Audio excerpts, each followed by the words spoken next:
Hi, my name is Candice Holloway, and I am the owner of Soul Secrets. Soul Secrets is a soul food restaurant in Cincinnati, Ohio. I started Soul Secrets in 2018 as a catering company with the goal of completing 3 to 4 catering events per month.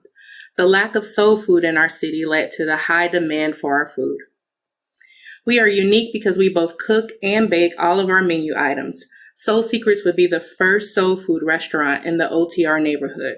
We tested the market for the past 3.5 years with our food and baked goods, providing excellent customer service to our clients. The competition in OTR, the food ranges from Italian food, Mexican, barbecue, Belgian, and American food. What makes us different is that we are a Black woman-owned establishment. We are not a restaurant group, and we plan to expand our market size by offering vegan soul food daily. Our business grew as a result of the corporate partnerships that were established.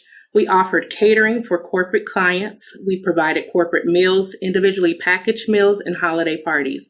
Our B2B traction led to an increased demand for our food and created a B2C customer base, forcing us to host pop-up shops, brunches, attend festivals, catering, weddings, and private events as well. The financial breakdown in our past numbers look like in 2019, we had $68,000 in gross sales. We took a hit in 2020, earning $29,000. In 2021, as of date, we've earned $94,000. As we transition from catering to our brick and mortar, our projected sales for 2022 is $1.1 million.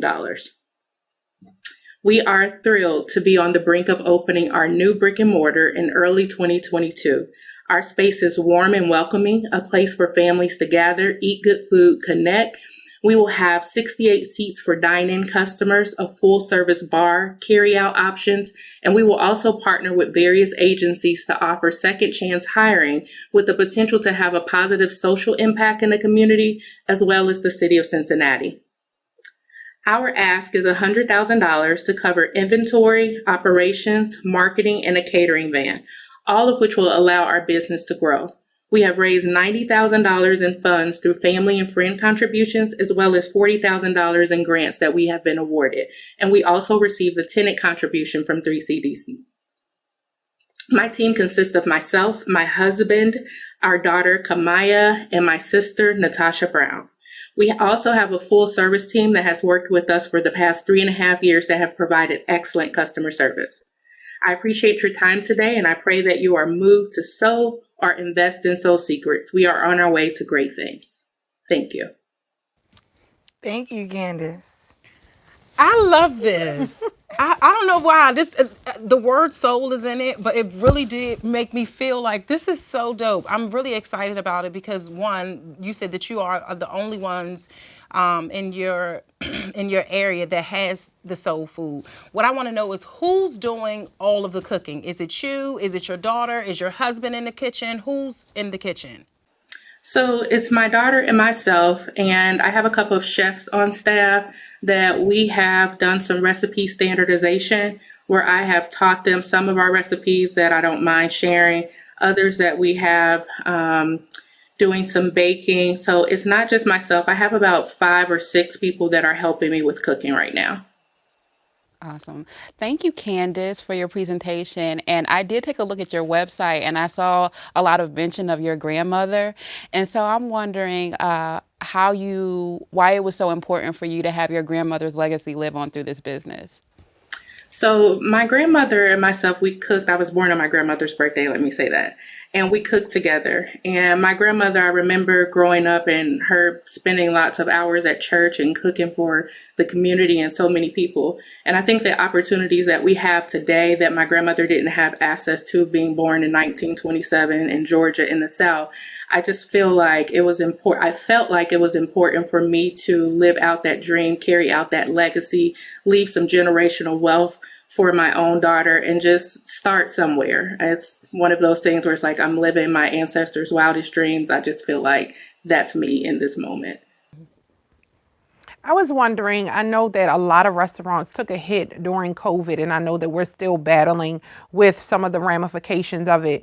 So how are you going to address some of the outlying issues that may come up with COVID, be it limiting your capacity in your restaurant and that sort of thing? How are you addressing those things? So our restaurant can seat 68, and the numbers that we have been doing with catering are reflective of about 30 to 40 seats if we were to do the pop-up space that we're in now.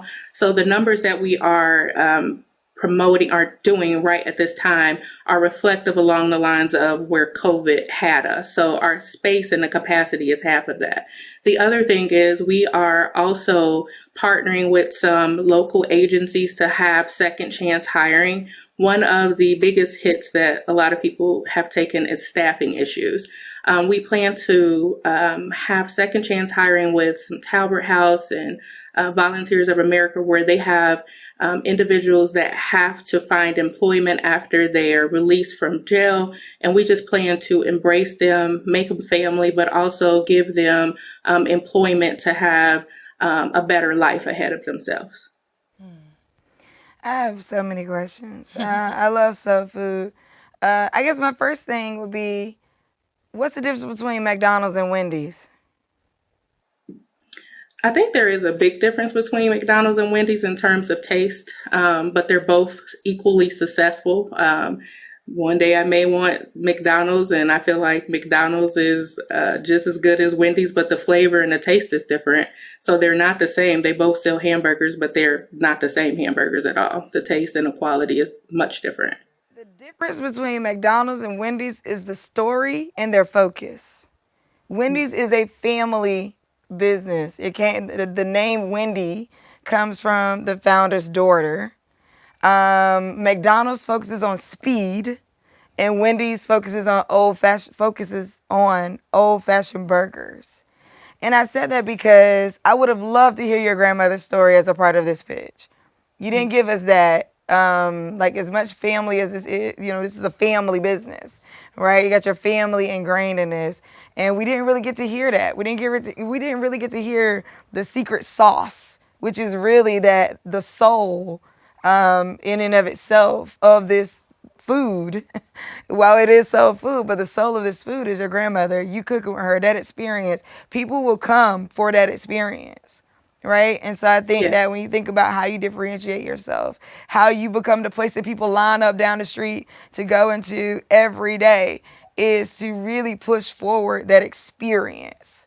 I think the food too, right? But I love to hear that you had the recipes put together, because that was going to be my question in terms of scale.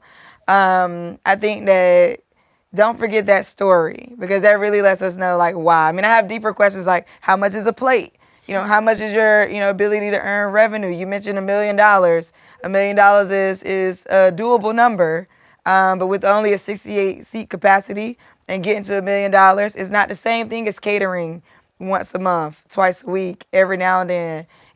Or serving 30 employees, 50 employees every day. It's an entirely different thing to have to rotate that restaurant every single day, 365 days of the year.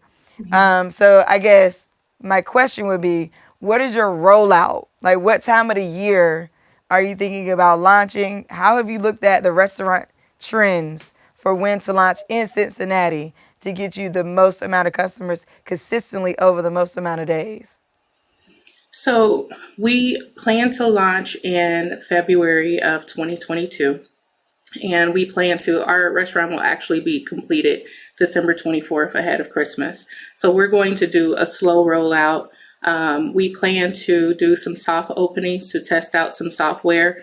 So one of the other avenues that we've created is order from table, so that we understand that there may be some hiring issues in terms of staffing. So to kind of reduce labor costs, we have order from table, where customers can come in, order their food, and we're looking at maybe a 10-minute turnaround time from the time that customers order their food and it's on the table, so that we can turn the tables around and keep a revolving door there.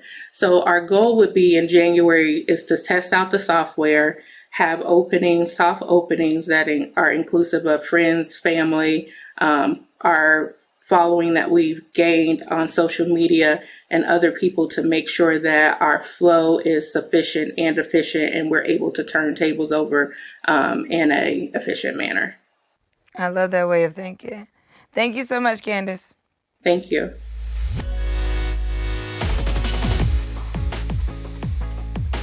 To vote, visit Raisify.co and select today's event.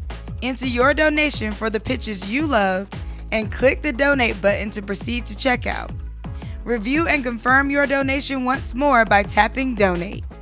And finally, key in your payment info to cast your vote. Voting will be open for 7 days. And remember, there is a $5 minimum for your vote to count. Your donation keeps a Black or brown woman in business. You are changing the world with Black Girl Ventures.